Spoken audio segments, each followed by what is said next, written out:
It's been a while, so welcome back. My wife Jan and I would like to personally welcome everyone here tonight. Over the past 15 years, the NKR team and our 100-member centers have helped 7,000 patients realize the miracle of transplantation. I'd like to take this opportunity to express my gratitude to some very special people here tonight. First, my partner in this important work and the inspiration behind this elegant evening at the Plaza, my beautiful wife, Jan.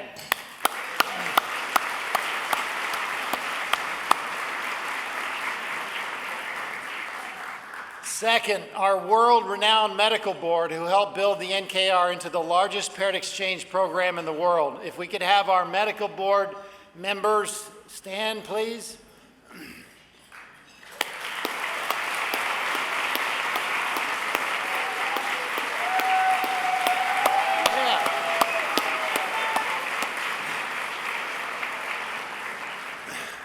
And third, the resolute coordinators sitting at the two tables in front representing our top 17 centers who completed 700 exchange transplants in the past 12 months, accounting for over 10% of all living donor transplants in the United States. A big hand, please.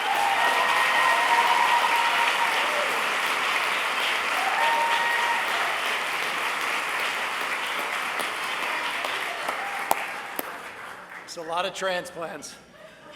We always save the best for last, the many caring, generous, and courageous donors without whom we would not be able to facilitate a single transplant. Big hand for the donors.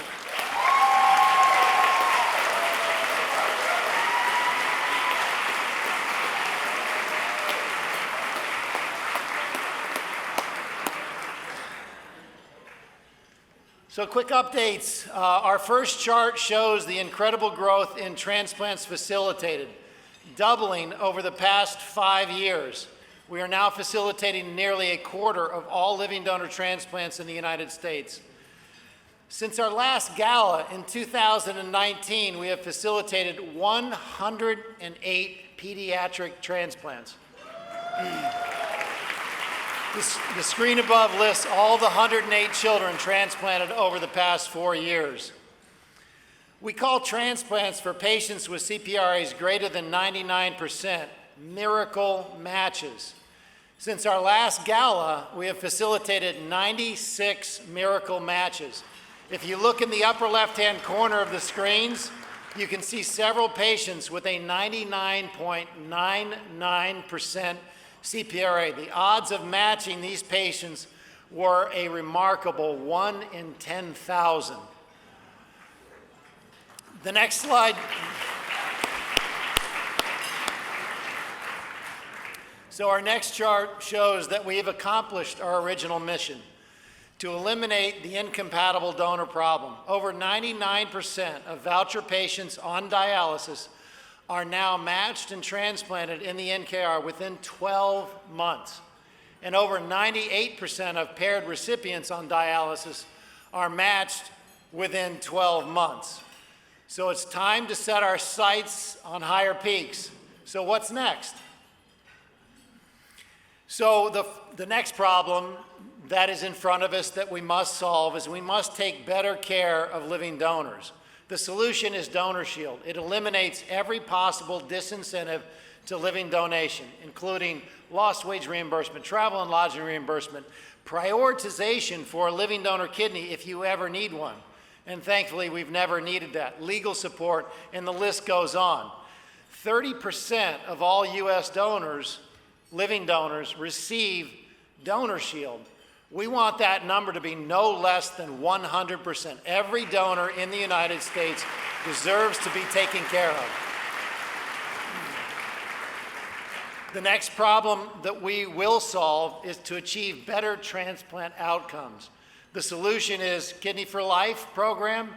We have some excellent presentations tomorrow at the symposium that will go over in detail where we are on that program. And right now, 30% of all NKR KPD transplants are low eplet mismatch transplants. Our goal is to get that to 90%. And then finally, the last problem that we will solve is we will reduce the shortage of available kidneys. We are doing that through the microsite program. Now, the other items above this, Donor Shield and Kidney for Life, they help. If you can eliminate disincentive to living donation, more donors will come forward. If you can get the kidneys to last longer, less de novo DSA, less rejection, they won't come back for second and third transplant. So the first two take the pressure off, but the third one really moves the needle. It's the microsite program. And I just want to call out Sandy Kapoor. This was his idea 5 years ago. Sandy? The idea was simple. Let's help patients that don't have donors find donors. It started with simply putting up a microsite, and now it includes a professional coaching staff of 6 full-time coaches who have helped in their, before they were hired into this role, a loved one find a donor. And now those coaches are coaching over 2,300 microsite patients, helping them find a donor. And to date, approximately just shy of 3,000 of these microsite patients have achieved a living donor transplant. So we're at an 18% success rate right now. We want to get to a 25% success rate, and we want a lot more patients to have these microsites. So that will be the third problem that we're going to solve. Presenting next is our Chief Operating Officer, Ryan Meehan, who will review the progress we are making on these key strategic initiatives.